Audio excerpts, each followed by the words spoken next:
ನಿಮ್ಮ ಕುಟುಂಬವನ್ನು ಪರಿಚಯಿಸೋದಾದ್ರೆ, ನಿಮ್ಮ ಮಕ್ಕಳು ರಾಜಕೀಯಕ್ಕೆ ಬರೋರಿದಾರ? ಚೇತನಾ ಮೇಡಮ್ ಹೆಸರು ಕೇಳಿ ಬರ್ತಿತ್ತು ಮೊನ್ನೆ ಬೈ ಎಲೆಕ್ಷನ್ ಟೈಮಲ್ಲೇ. ನಿಮಗೆ ಡಿಕ್ಲೇರ್ ಆಗಕ್ಕೆ ಮುಂಚೆ ಹೇಗೆ ಪರಿಚಯ ಮಾಡ್ಕೊಡ್ತೀರಿ ರಾಜ್ಯದ ಜನರಿಗೆ? ಅಲ್ಲ, ಅವಳಿಗೆ ಮೊದ್ಲಿಂದನೂ ಸ್ವಲ್ಪ ರಾಜಕೀಯದಲ್ಲಿ ಆಸಕ್ತಿ. ಅವಳೊಬ್ಳಿಗೆ ಬಿಟ್ರೆ ಅಡ್ವೊಕೇಟ್, ಅವರು ಈಗ ಅಡ್ವೊಕೇಟ್ ಆಗಿ ಕೆಲಸ ಮಾಡ್ತಾರೆ. ನಮಗೆ ಈ ಒಂದು ಆಡಳಿತದ ವಿಷಯದಲ್ಲಿ ನನಗೂ ಮತ್ತು ಅವ್ರ ತಂದೆಯವರು ಕೂಡ ಅವರು ಸಲಹೆಗಳು ಕೊಡ್ತಾ ಇರ್ತಾರೆ. ಕೆಲವೊಂದು ಏನಾದ್ರೂ ಬದಲಾವಣೆ ಮಾಡ್ಬೇಕು, ಆಡಳಿತದಲ್ಲಿ ವಿಷಯದಲ್ಲಿ ಕೆಲವೊಂದು ಬದಲಾವಣೆಗಳು. ಯಾಕಂದ್ರೆ ಈಗಿನ ಯುವ ಜನರ ಬೇಡಿಕೆ ಏನಂತ ನಮ್ಗೆ ಗೊತ್ತಿರಲ್ಲ. ತುಂಬಾ ಏಜ್ ಗ್ಯಾಪ್ ಆಗಿರುತ್ತೆ, ಒಂದು ಜನರೇಷನ್ ಗ್ಯಾಪ್ ಇದೆ.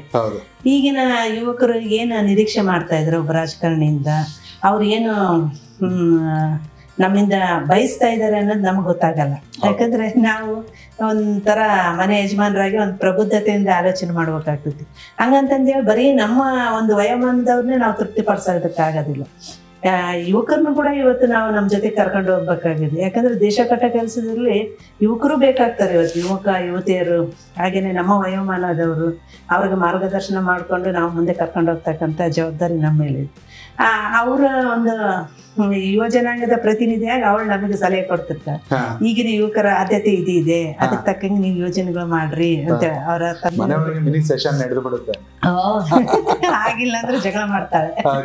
ಇದು ಮಾಡ್ಲೇಬೇಕಪ್ಪ. ಈಗಿನ ಅವ್ರ ಅಪ್ಪಾಜಿ ಕೆಲವೊಂದು ಇಷ್ಟ ಆಗಲ್ಲ, ಯುವಕರು ಕೆಲವೊಂದು ಬೇಡಿಕೆಗಳು, ಹಂಗೆಲ್ಲ ಏನಮ್ಮ ಅದೆಲ್ಲ ಮಾಡಬಾರ್ದಂತ. ಇಲ್ಲಪ್ಪ, ಈಗಿನ ಹುಡುಗರು ಬಯಸೋದೇ ಅದನ್ನ, ದಯಮಾಡಿ ನೀವು ಇದು ಮಾಡ್ಕೊಡ್ರಿ ಅಂತ ಹೇಳ್ತಾರೆ.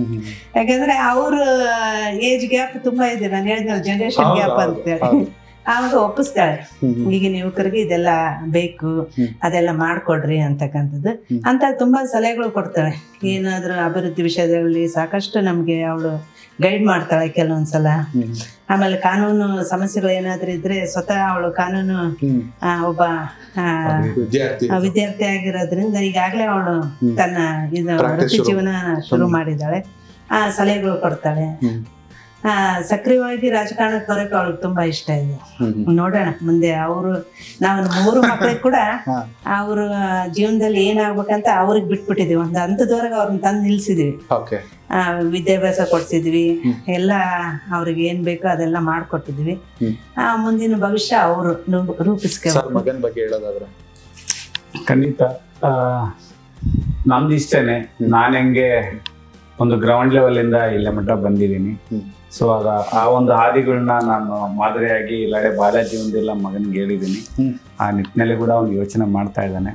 ಈಗ ಆಲ್ರೆಡಿ ಅದ್ರ ಕಾರ್ಯಪ್ರವೃತ್ತ ಆಗಿದ್ದಾನೆ. ನಾನು ಇಷ್ಟೇ ಹೇಳ್ತೀನಿ ಮಗಿಗೆ, ಇವತ್ತೇನು ನನ್ನ ಹಾದಿಗಳು ಯಶಸ್ವಿನ ಹಾದಿಗಳಾಗಿದ್ದಾವೆ. ನಾನು ಮಗಿಗೆ ಹೇಳೋದಿಷ್ಟೇನೆ, ನನ್ನ ಹಾದಿಯಲ್ಲೇ ತಾವು ಸಾಗಿ ಯಶಸ್ವಿನ ಜೀವನ, ಯಶಸ್ವಿನ ದಡ ಸೇರ್ಲಿ ಅಂತೇಳಿ ನಾನು ಕಿವಿ ಮಾತನ್ನು ಹೇಳ್ತಾ ದೇವರಲ್ಲಿ ಕೂಡ ನಾನು ಪ್ರಾರ್ಥನೆಯನ್ನು ಮಾಡಿ. ಕೊನೆಯದಾಗಿ ಒಂದೇ ಒಂದು ಪ್ರಶ್ನೆ ನಿಮ್ಮಿಬ್ಬರಿಗೆ, ಕೇವಲ ಜನಪ್ರತಿನಿಧಿಗಳನ್ನ ಹೊರತಾಗಿ ಇವತ್ತಿನ ಯುವ ಸಮುದಾಯಕ್ಕೆ, ಅಂದ್ರೆ ಎಸ್ಪೆಷಲಿ ಗಂಡ ಹೆಂಡತಿಗೆ ಒಂದು ಆದರ್ಶ ದಂಪತಿಯಾಗಿ ಬದುಕಲಿಕ್ಕೆ ಏನ್ ಟಿಪ್ಸು ಸರ್? ಖಂಡಿತ ಭಗವಂತ ಎಲ್ಲ ಕೊಟ್ಟಿದ್ದಾನೆ. ಇವತ್ತು ನೋಡಿ, ಭಗವಂತ ಎಲ್ಲ ಕೊಟ್ಟಿದ್ದಾನೆ. ಇವತ್ತು ಪ್ರಕೃತಿನಲ್ಲಿ ಬೆಳಕು ಕೊಟ್ಟಿದ್ದಾನೆ, ಉಸಿರಾಡಕ್ಕೆ ಗಾಳಿ ಕೊಟ್ಟಿದ್ದಾನೆ, ಇವತ್ತು ಒಳ್ಳೆಯ ಒಂದು ಪರಿಸರವನ್ನು ಕೊಟ್ಟಿದ್ದಾನೆ. ಇವತ್ತು ನಾವು ಕೋವಿಡ್ ಬಂದಲ್ಲಿ ನೋಡ್ಬೋದು ಎಂತೆಂಥ ಪರಿಸ್ಥಿತಿನ ನಾವೆಲ್ಲರೂ ಅನುಭವಿಸಿದೀವಿ ಅಂತೇಳಿ. ಇವತ್ತು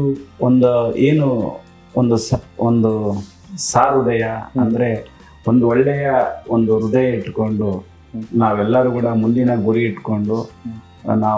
ಇಟ್ಕೊಂಡು ಸಾಧನೆ ಮಾಡಿದ್ರೆ ಖಂಡಿತವಾಗ್ಲೂ ನೆಮ್ಮದಿಯಾಗಿ ಜೀವನ ಮಾಡಲಿಕ್ಕೆ ಸಾಧ್ಯ ಆಗ್ತದೆ, ಸಂತೋಷವಾಗಿರ್ತಾರೆ. ಅಂತ ಒಂದು ಜೀವನ ಯುವ ಜನಾಂಗ ಮಾಡಿಕೊಂಡ್ರೆ ಖಂಡಿತ ಸಾರ್ಥಕ ಆಗುತ್ತೆ. ಅಂದ್ರೆ ಒಳ್ಳೆಯ ಆಲೋಚನೆಗಳು, ಒಳ್ಳೆಯ ಪಾಸಿಟಿವ್ ಥಾಟ್ಸ್, ಒಂದು ಗುರಿ ಸಾಧನೆ. ಇವತ್ತು ನಾವೇನು ಹಿಂದೆ ಗುರುಗಳ ಒಂದು ಶಿಕ್ಷಣದಿಂದ ಜೊತೆಗೆ ಇವತ್ತು ನಾವೇನು ಭಾರತದ ಒಂದು ಇತಿಹಾಸ ತಿಳ್ಕೊಂಡು ನಾವೇನು ಮಾಡಿದ್ವಿ, ಹಂಗೆ ಭಾರತದ ಪ್ರಜೆನೂ ಆಗ್ತಾರೆ, ಒಳ್ಳೆಯ ಒಂದು ಯುವಕರು ಕೂಡ ಆಗ್ತಾರೆ. ಆ ನಿಟ್ಟಿನಲ್ಲಿ ಮಕ್ಕಳು ಕಾರ್ಯೋನ್ಮುಖರಾಗಬೇಕು ಅಂತಂತೇಳಿ ನಾನು ಮನವಿಯನ್ನು ಮಾಡ್ತೇನೆ. ಕನೆಕ್ಟ್ ಕರ್ನಾಟಕ, ಇದು ನಿಮ್ಮ ನೆಟ್ವರ್ಕ್.